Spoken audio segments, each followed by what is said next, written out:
কয়েকটা দিনই সাপের ভয়ে ঘরে ঘুমোতে পারছি না, সত্যি বলছি। আজকে দিন কয়েক হলো বারবার আসছে, কেন জানি না। তো যাই হোক, সুপ্রভাত। আজকের দিনটা আমি এইভাবেই তোমাদের সাথে শুরু করলাম। তোমরা সবাই কেমন আছো? যে যেখান থেকে দেখছো, আশা করি সবাই সুস্থ আছো, ভালো আছো। আমি তোমাদের সঙ্গীতা। দেখো, আজকে সকাল সকাল বসে গিয়েছি কাচাকুচো করতে। আজকের আকাশটা অবশ্য একটু মেঘলা, তবু ওই যে কাচাকুচো না করলে তো হবে না, সেই কারণে সমস্ত কিছু কেচে ধুয়ে নিচ্ছি। আর কি বলো তো, সকাল সকাল না কেচে ধুয়ে দিলে সেগুলো শুকিয়েও যায়, তাই ভাবলাম আগে এই কাজটা সারি, তারপর না হয় অন্য কাজ করব। আর তোমরা তো জানোই, মেয়ে মানুষের সকালে থাকে অঢেল কাজ। সেই সব কাজকর্ম গুছিয়ে সংসারটা পুরো সামলাতে মেয়ে মানুষের সত্যিই খুব কষ্ট হয়, কিন্তু সেটা তো আর কেউ বোঝে না। যাই হোক, চলো আমি এগুলো কেচে ধুয়ে মেলে দিয়ে আসি, তারপর তোমাদের সাথে আবার আমি গল্প করছি।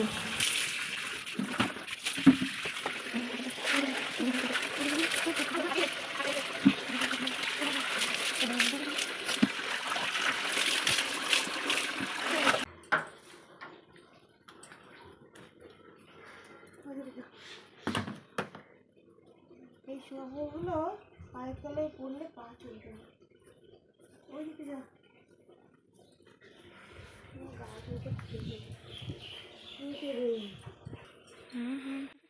চলো এবার ঝটপট করে জামা কাপড়গুলো মিলে দিয়ে স্নান সেরে নিই। স্নান সেরে আবার গোপুকে পুজো দেওয়া আছে, পুজো দেবো। এখনও জানো তো কিছু খাইনি, প্রায় এখন 9:30 10টা হয়ে গেছে।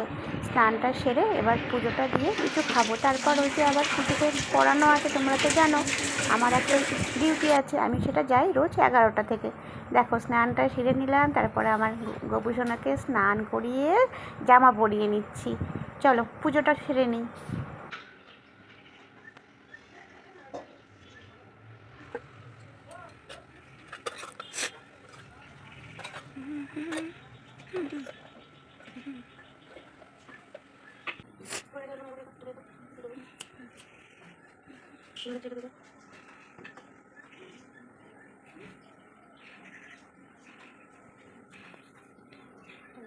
শেষ করে এলাম রান্নাঘরে, এসে একটু গরম জল করে লেবু চিপে খেয়ে নিলাম। এটা অভ্যাস, চা খায় না জানো তো, চা খেতে ইচ্ছা হয় না। হ্যাঁ, কখন খাই বলো তো, আমি যখন শীত পড়ে তখন খাই, তাছাড়া অতটা আমার চা প্রিয় না। তাই তোমাদের সাথেই বলছি। দেখো, লেবু জলটা খাচ্ছি। আর এই দেখো, একটু ডাল ভিজিয়েছি, একটু বড়া করব।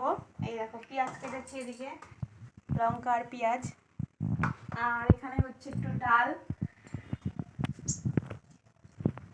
আর আছে কালকের ফ্রিজের ভাত। আজকে এটাই খাওয়া দাওয়া হবে, এর বেশি আর কিছু এখন রান্না বান্না হবে না, কারণ আমার আবার পড়ানো আছে। সেই কারণে মোটামোটা করে এটাই হোক এখন। চলো আমরা, এই দেখো ডাল সিদ্ধ নিয়ে নিলাম, ও সুস্বাদু খাবার এটা। আর এই যে বড়া ভাজলাম, বড়া খেয়ে নেবো এবার। চলো আমি কর কর কর কর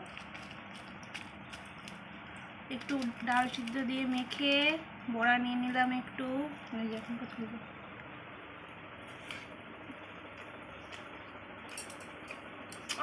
অমৃত।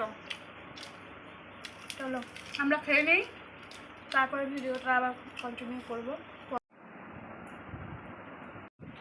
আমার ছেলে লজ্জা পেয়েছে, লজ্জা। চলো পড়াতে যাই, আমি পড়িয়ে আসি, তারপর তোমাদের সাথে আবার ভিডিওটা কন্টিনিউ করবো।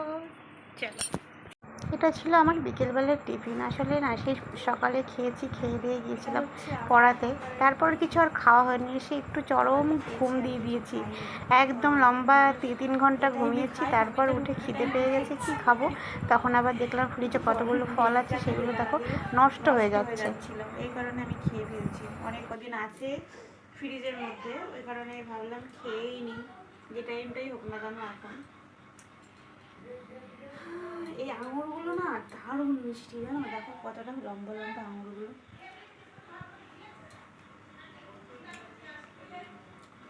দারুণ মিষ্টি। দেখো কি প্রচন্ড মেঘ হয়েছে, আর ঝড় উঠেছে, পুরো অন্ধকার হয়ে গেল। বিকেলবেলা দেখছি হঠাৎ করে প্রচণ্ড মেঘ হচ্ছে আর ঝড়ও উঠে গেছে।